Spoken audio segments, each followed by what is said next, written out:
에듀윌 유료 회원만의 남다른 서비스.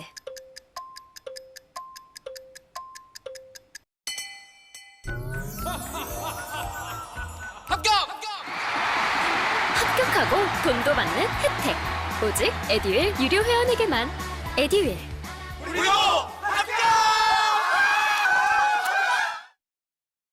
자, 두 번째 시간 시작해 보도록 하겠습니다. 이번에는 경제 산업 분야인데 말씀드렸던 것처럼 이 가석방 제도가 나와갖고 이건 이제 법제도 우리 사법 체계랑 좀 관련이 좀 있어요. 사법 행정하고 관련이 있어요. 자, 그래서 이제 그거가 약간 성격은 조금 애매하지만 어쨌건 삼성전자 부회장을 가석방 해준 이유 자체가 우리 경제 산업의 부흥을 좀 선도해달라는 요구도 좀 담겨 있는 거잖아요. 그래서 요 분야로 좀 나눈 것 같고요. 자, 뭐 팩트 체킹을 해보니까요. 이재용 삼성전자 부회장이 이게 구속됐던 게 지난 1월 18일이래요. 국정농단 사건 파기환송심에서 징역 2년 6개월의 실형을 선고받고 재수감이 된 겁니다. 재수감이 된 건데 요 207일 만에 광복절을 맞아서 8월 13일 가석방으로 석방됐다 이렇게 나와 있죠. 207일이면 3, 6, 18, 6개월 조금 더 지난 거잖아요. 그죠? 6개월 정도 지났는데 요게 이제 어떻게 되냐면은요.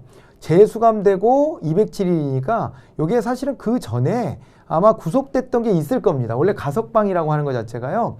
최소 3분의 1 이상의 형기를 채운 사람들을 대상으로 하는 제도고요. 가석방 제도는 일단은 자녀 형기를 사회 내에서 요게 이제 그 기간을 채우면서 반성하면서 한번 살아봐라 이렇게 하는 겁니다. 사회 적응 기간 같은 것들을 또 주는 것이기도 한 게 가석방 제도입니다. 그러니까 우리가 이거 있잖아요. 형량을 선고받았지만 이 형량을 선고받고도 직접 이 안에서 복역하지 않는 이 경우들이 몇 가지 경우가 있는데요. 대표적인 게 집행유예가 있는 거죠. 집행유예. 그러면 그것은 형은 선고했지만 그 형의 집행은 이게 시설 내 처우가 아닌 사회 내 처우로 해서 갱생의 기회를 안에서 시설 내에서 하기보다는 바깥에서 할 수 있도록 하는 겁니다. 그 취지와 목적은 이런 거예요. 이게 집행유예 같은 경우도 3년 이하의 형에 해당될 때만 집행유예를 줄 수 있거든요. 그 집행유예를 주는 이유는 이게 단기 자유형의 경우에는 단기 자유형이니까 이제 징역 같은 걸 갔을 때 징역이나 금고 같은 형을 선고받고 갔을 때 단기의 형이다 그럴 때에는 말이에요. 이것이 시설 내 처우를 받게 하는 것이 오히려 악영향을 줄 수도 있다는 겁니다. 왜냐면은 그 안에 들어가면은 자기들끼리는 이거를 은어처럼 부르는 말인데 이게 학교라고 부르잖아요. 그 안을 학교라고 부르는데 여기가 왜 학교인가? 이렇게 보면은요. 학교인 이유가 그 안에서 뭘 배우죠. 뭘 배우고 익혀. 그런데 그게 좋은 거를 배우고 익히는 것만 있는 게 아니라 범죄 같은 것들을 배우고 익히고 서로 막 그걸로 소통하고 그런단 말이에요. 그러다 보니까 야 여기가 이게 뭐라 그럴까 나쁜 것도 이렇게 배울 수 있는 데구나라는 거를 우리는 이게 생각하지 않을 수가 없는 겁니다. 그래서 단기의 자유형을 주면 그 안에서 자기의 인생을 돌아보고 이제 뭔가 반성도 하고 이러기보다도 거기서 나쁜 것들을 배워서 익혀나올 수 있지 않을까 이런 걱정이 있어서 차라리 단기 자유형을 이거를 감옥으로 보내서 교도소로 보내서 이걸 형을 살게 하느니 이거를 사회 내 처우를 통해서 갱생하고 다시는 재범을 저지르지 않도록 노력하도록 유인하는 게 더 필요하겠다 이렇게 본 겁니다. 그래가지고 이 집행유예 기간에는 금고 이상의 추가 범죄를 저지르잖아요. 그러면은요 유예됐던 집행도 다시 추가로 살아야 되고 그 다음에 새롭게 지은 범죄에 대해서 가중처벌도 하기 때문에 이게 본인한테 주어지는 그 페널티가 어마무시합니다. 그래갖고 집행유예 기간에 있는 동안에는 사람들이 좀 조심하거든요. 예. 그런 걸 이제 기대하고 실시하는 제도입니다.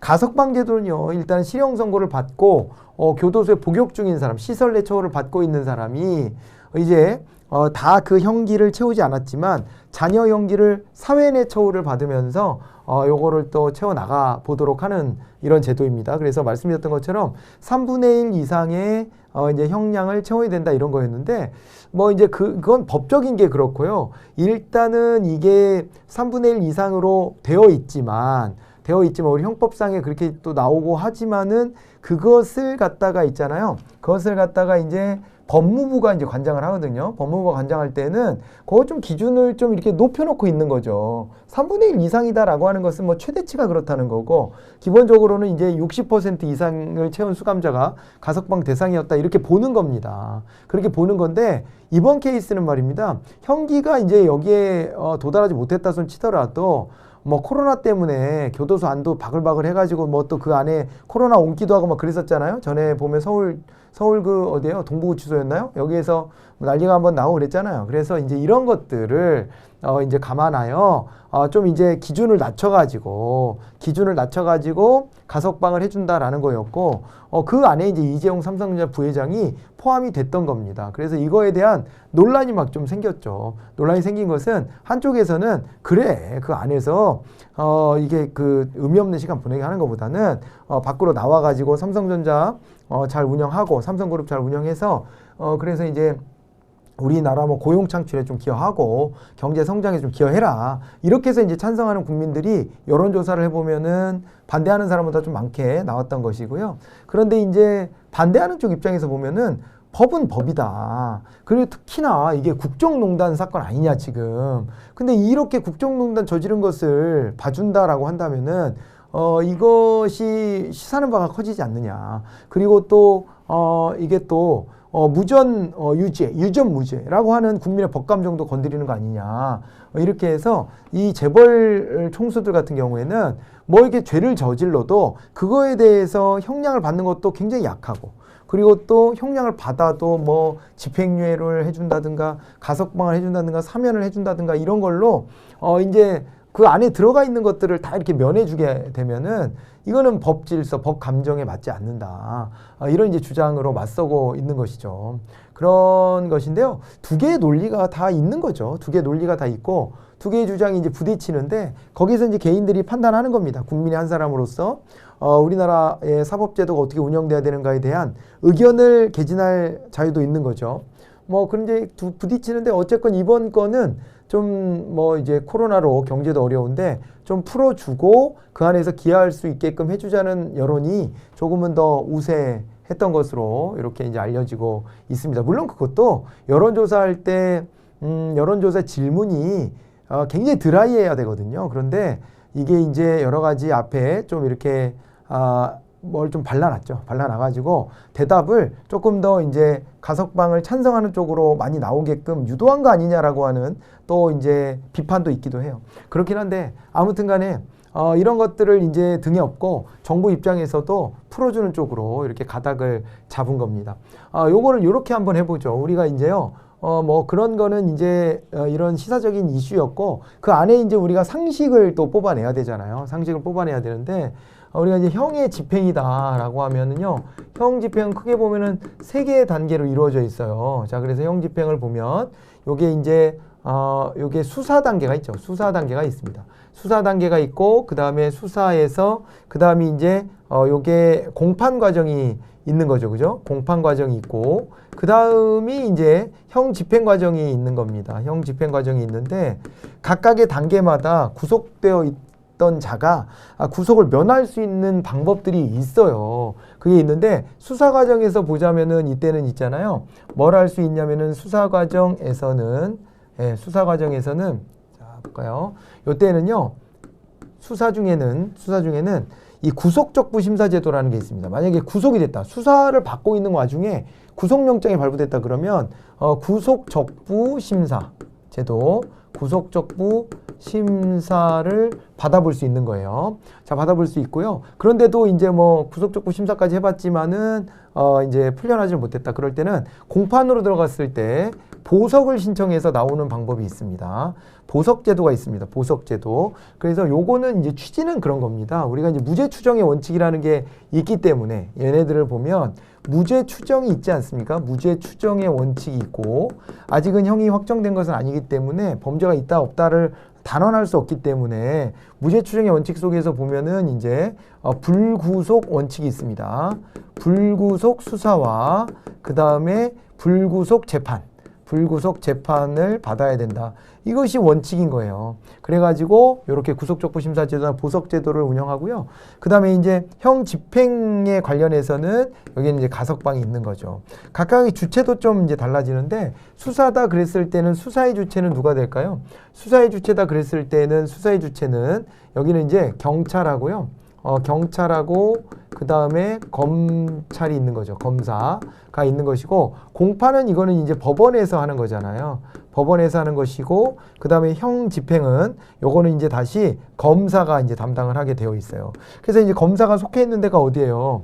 너무 이 색깔이 이러니까 눈뽕 맞고 있는 것 같을 것 같은데. 자, 이제 검사가 소속된 데가 어디냐면은 그게 이제 법무부 아닙니까? 법무부.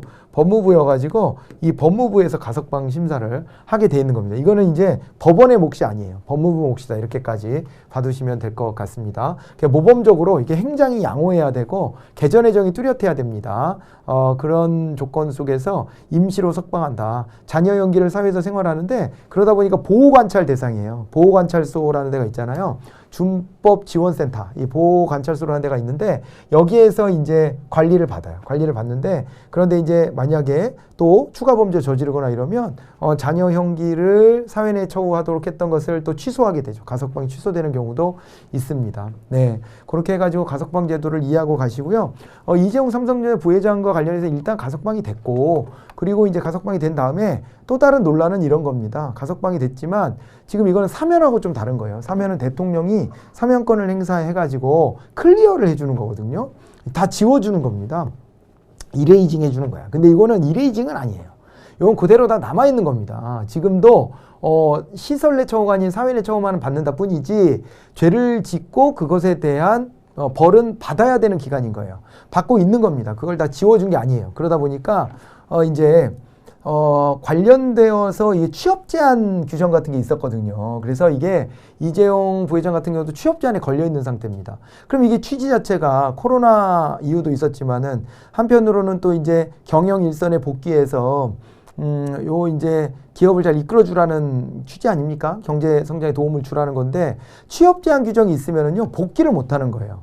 그러면은 이제 그거면 이제 원래 취지에 맞게 법무부 장관 소관사항인데 이것도 법무부 장관이 요거 취업 제한도 좀 풀어줘야 되는 거 아니냐 이런 주장도 한편에 있고요. 다른 한편에서는 그거는 좀 너무한 거 아니냐.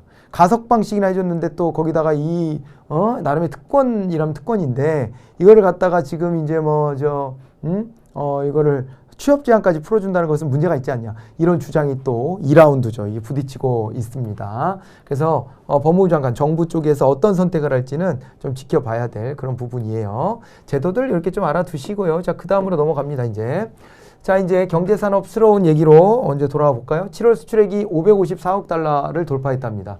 역대 최대치래요. 지금 이게 월 단위로 봤을 때에 요게 이제 역대 최대 수출을 우리가 이제 달성하고 있다는 거잖아요. 이유가 무엇일까 이런 것들을 보는데 우리의 보복 소비라고도 이름 붙이는 거 있잖아요. 그죠? 이 코로나 때문에 우리가 밖에 나가서 놀 수도 없고 사회생활도 제대로 못 하니까 그런 것들에 대한 이제 보복 심리로 요 이제 소비를 늘리고 있다라고 하는 게 나오고 있고 그런 얘기들이 나오고 있고 그 다음에 또 한 가지는 우리나라의 어떤 이미지 같은 것들이 개선된 효과가 있지 않느냐라는 그런 이제 주장도 있습니다. 그러니까 우리나라 물건에 대한 이미지가 좋아져서 우리나라 물건은 좋은 것이다 이렇게 이제 생각을 한다는 거죠. 그 근거로 되는 것은 우리 한류 같은 것들이 또 자리 잡은 것도 있고 그 다음에 G7 같은 데 가서 활약하는 모습도 또 봤잖아요. 전 세계인들이 그런 것도 좀 있고 그 다음에 또 이제 코로나에 대한 대응에서 이 사이즈가 좀 있는 이 국가에서 보자면 우리나라가 가장 관리를 잘했다. 이렇게 평가 있는 것은 객관적으로 사실인 것 같습니다. 우리 안에서는 또 이제 문제 제기 하는 것도 많고 그러긴 하지만 어쨌건 객관적으로 그런 평가들이 모여져서 이 수출액이 사상 최고치를 달성하는 거 아니냐 이런 이건 좀 정성적인 분석이라 통계적으로는 의미가 별로 없죠. 이제 그렇긴 한데 원인을 찾아야 되니까요. 우리 왜 갑자기 이렇게 수출이 늘었을까? 원인을 찾다 보니까 이제 그런 얘기를 하는 사람들도 있더라고요. 자, 그래서 어쨌거나 우리가 이렇게 이제 수출의 호조를 보이고 있습니다. 우리나라가 이제 경제를 지탱하는 것은 사실은요, 이 수출 중심이에요. 내수의 바퀴는 굉장히 작아져 있고 수출의 바퀴는 굉장히 커져 있는 상태예요. 그래서 이게 우리나라 안에서의 이제 불평등 문제 같은 것도 제기를 많이 하는 건데 내수는 작아져 있고 수출이 이렇게 커져 있는 상태이다 보니까 사실은 이제 앞으로 나가는데 한계는 좀 있죠.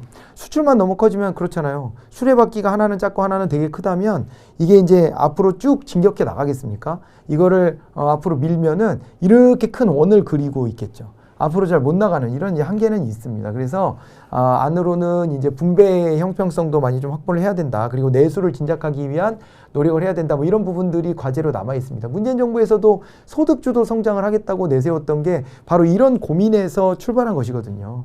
예, 그렇게 됐는데 물론 이것이 정치적으로 그냥 보수 진보가 서로 싸우는 주제가 되어 있기도 하긴 합니다만은 소득주도 성장이 말이 돼? 뭐 이렇게 하면서 분배를 그렇게 해주면서 어떻게 성장을 해라고 주장하는 분들도 있어요. 그런데 이제 그런 주장에 일리가 있는 측면도 있고 일리가 없는 측면도 있는데 어쨌든 소득주도 성장이라는 게 낯선 개념이 아니라 이게 이제 케인스가 얘기했던 불경기 때 이제 돈을 풀어서 고용도 창출해주고 그 다음에 또 한편으로는 고용을 떠나서라도 이제 소비 여력을 확보해 주는 것이 경제 회복에 도움이 된다라고 하는 그 이치로부터 출발한 것이니까 소득주도 성장이 뭐 되게 새로울 것도 없고요. 소득주도 성장이 말이 안 되는 것도 아닌 겁니다. 그런 건 경제학의 이제 기본이에요. 기본인데, 기본 논리인데 우리나라에서 좀 필요한 부분인 거는 맞아요. 이름 자체는 문재인 정부가 이제 내세웠던 거니까 그 이름에 뭐 불편함을 느끼시는 분들이 또 있을진 모르겠지만은 어쨌건 이제 소비 여력을 확보해서 경제를 회복시킨다는 것은 이거는 굉장히 중요한 요소입니다. 근데 우리나라는 그 요소가 조금 취약하고 다른 한편으로는 이제 수출로 이걸 지탱을 하게 되는 거죠. 그러다 보니까 앞선 뉴스하고도 연결해서 보면 그러니까 수출 대기업이 이렇게 수출 대기업이 뭐 경영 활동을 하는데 뭐 좀 잘못이 있더라도 좀 봐주자 이런 야량까지 국민한테 생기는 거거든요. 사실은 수출이 그만큼 중요하다고 믿기 때문에 그렇습니다. 그런데 이게 65년 만에 월별 사상 최대 수출액을 기록했다라 하니까 한쪽 바퀴는 정말 많이 커져 있는 상태로 볼 수가 있습니다. 하반기 전망도 나쁘지 않답니다. 세계 경제 및 교역의 뚜렷한 회복세가 있고요. 수출 단가의 상승세가 지속되고 있고 그 다음에 주요 기관들의 긍정적 전망도 있다는 거예요. 그리고 기업들의 체감 수출 경기 개선 기대 등도 긍정적으로 작동하고 있다 이렇게 되어 있습니다. 우리가 이제 경기 전망을 할 때는 보면은 있잖아요. 여러 통계치도 보지만 앞으로의 전망을 할 때는 통계치의 추세만으로는 좀 이렇게 예측하기 어려운 부분도 있잖아요. 그래서 뭘 하냐면은 말이죠. 이게 이제 BSI 같은 거 조사를 하죠. 기업 경기 실사지수라 그래서 6개월 뒤가 더 나아질 것 같으냐 이런 걸 막 질문을 합니다. 그래갖고 긍정적 답변이 많으면은 100보다 크게, 부정적 답변이 많으면 100보다 작게 이렇게 수치를 산출을 하거든요. 예, 그래서 총 응답자 수 분의 긍정적 응답. 그러니까 지금보다 6개월 뒤가 나아질 거다라고 대답한 긍정적 응답 수에서 빼기 부정적 응답 수 이렇게 하는 겁니다. 그걸 가지고 곱하기 100을 하면 비율이 나오잖아요. 그 비율에다 더하기 100을 해서 그게 이제 이분 포인트가 0이 아니라 100이 되게끔 만드는 거죠. 이제 그렇게 하는 방식으로 해서 BSI 기업 경기 실사 지수 같은 것들을 찾아내고 있는데 그런 것들도 나쁘지 않다는 거예요, 지금. 자, 이제 그렇게 보시고 그리고 더 구체적으로는 이제 수출 경기가 개선될 거라는 기대 자체가 굉장히 높다 이렇게 보는 거고요. 2020년 한국 10대 수출 품목을 보니까요. 반도체 이 1등이고요. 이게 순서입니다, 지금. 반도체가 1등을 했고 석유 제품이 2등, 자동차가 3등, 4등이 평판 디스플레이 및 센서, 이에 관련된 센서, 5등이 자동차 부품, 6등이 합성수지, 7등이 선박 해양 구조물 및 부품, 그 다음에 8등이 철강판, 9등이 무선 통신기기, 10등이 컴퓨터 이렇게 나와 있어요. 예, 이렇게 해가지고 우리가 철강 산업 같은 것도 앞서서 우리 커버 스토리 얘기할 때도 좀 언급되고 그랬었잖아요. 그러니까 우리가 이게 수출의 주요 품목에 또 들어가는 것이고 예상했던 거랑 거의 뭐 좀 맞아 떨어지네요. 그죠? 이제 이런 것들이 이제 지금 수출 견인하고 있겠구나라고 생각해 보시고 요게 이제 2020년 한국 10대 수출 품목 2021년도에 크게 변화할 것 같지는 않죠. 예, 이런 것들 중심으로 한번 보시면 되겠습니다. 자, 됐죠? 자, 그리고 이제 넘어가 볼까요? 경제산업에 이제 기사가 하나가 더 있는데요. 20% 아끼려다 수십만 원 피해 이렇게 되어 있습니다. 이 머지 포인트 환불 사태가 있습니다. 특히 젊은 분들은 머지 포인트 잘 알고 있었을 거예요. 이게 이제 대형마트, 편의점, 커피 전문점 등 200여 개의 제휴 브랜드에서 무제한 20% 할인을 내세운 모바일 결제 플랫폼이에요. 머지 포인트가 8월 11일에 상품권 판매를 기습적으로 중단해 버렸어요. 그런데 이게 문제입니다. 그러니까 돈을 내고 머지 포인트 이 상품권을 사서 이거를 가지고 결제하게끔 한 거거든요. 이걸로 결제하면 자기네를 통해서 사면 20% 할인을 해주겠다 이렇게 한 겁니다. 이렇게 해가지고 이 여러 개 이 대형 제휴 브랜드들이 있으니까 소비자들 믿고 이제 이거를 구매를 해서 가지고 있는데 그런데 이거를 기습적으로 판매도 중단했고 사용처를 또 10분의 1로 줄여버리면서 소비자들의 환불 대란이 발생을 한 거예요.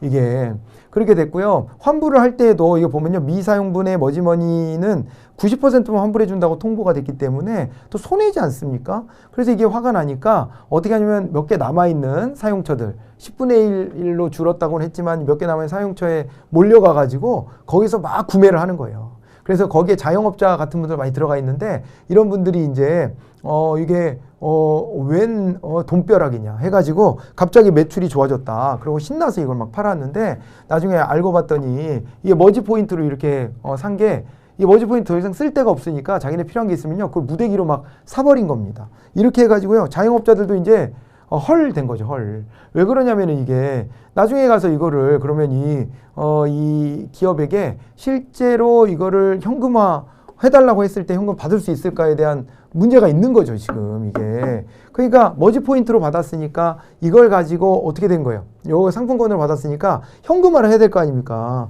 현금화를 해야 되는데 현금화가 과연 될 것이냐. 이런 이제 의문이 지금 생겨버린 것이죠. 자, 그게 이제 막혀 있다는 거예요, 지금 보면. 그래가지고 이게 문제가 아주 심각합니다, 지금. 허가도 받지 않고 선불 전자 상품권을 팔았다는 금융감독원의 지적을 이제야 받은 건데 이 금융감독원은 진작 좀 허가도 받지 않고 선불 전자 상품권을 팔았다면은 이게 이제 위험이 굉장히 큰 거 아닙니까? 먼저 돈을 받고 그 다음에 이걸 어떻게 해요? 이걸 가지고 이제 자기네가 돈을 모은 다음에 그 다음에 이거를 대금 결제를 현금화 안 해주고 이걸 가지고 먹튀를 해버리면 어떻게 할 거예요? 그래서 이런 거를 함부로 못하게끔 금융감독원이 감독을 해야 되는데 이걸 제대로 못 해왔던 겁니다, 지금까지. 머지 포인트가 이렇게 커질 때까지 어떻게 보면 좀 방치돼 있었던 거죠. 그죠? 그래갖고요, 이 머지 플러스라는 기업이 이걸 하는 건데, 이날 머지 포인트를 쓸 수 있는 가맹점을 음식점으로 한정하고, 이용률이 높았던 편의점과 대형마트 등의 결제를 일방적으로 중단했다는 겁니다.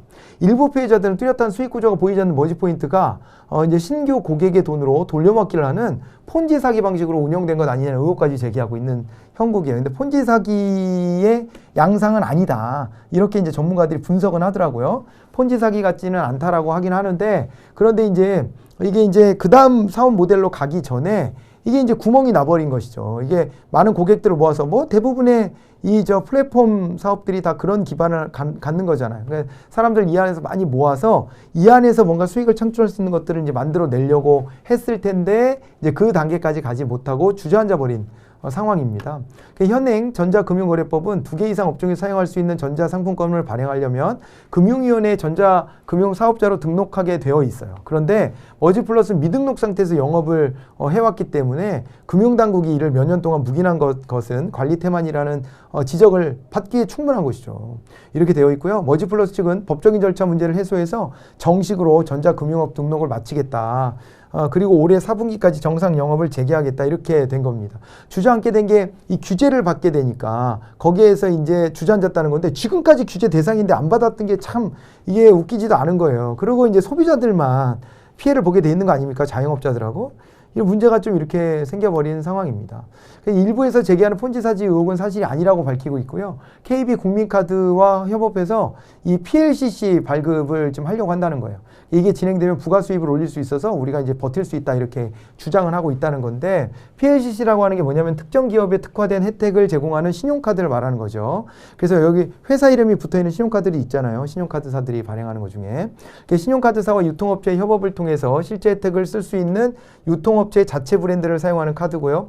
유통업체가 카드 상품을 기획하고 전반적인 마케팅 활동을 담당하면 카드사가 카드 발급과 결제 시스템을 담당하는 방식으로 서로 분업, 협업을 하고 있는 형태를 PLCC라고 하는데 이 PLCC 발급에 나서겠다 이렇게 하는 건데 지금 이렇게 해가지고 신뢰도 다 떨어지고 한 상태에서 과연 이것이 성사가 될 수 있을지는 지켜봐야 될 일입니다. 세상에 공짜가 없어요. 공짜가 없어. 공짜로 접근하게 되면 그러면 이렇게 항상 분란이 생겨요. 내가 적어도 뭐 할인을 받는다면 그러면 내 광고를 뭐 소비해 준다든가 뭔가 내가 기여해 주는 게 있어야 되거든요. 이제 그렇지가 않은 형태가 되면은 항상 좀 돌다리도 두들겨 보고 접근하시는 게 좀 좋을 것 같아요. 네. 그게 좀 필요한 것 같습니다. 머지 포인트 사태까지 이제 말씀을 드렸습니다. 다음 시간에는요, 아주 빅 이슈가 하나가 있습니다. 예, 언론중재법 개정안 논란이 있는데요. 이 부분을 가지고 좀 다뤄보도록 하겠습니다. 수고하셨습니다.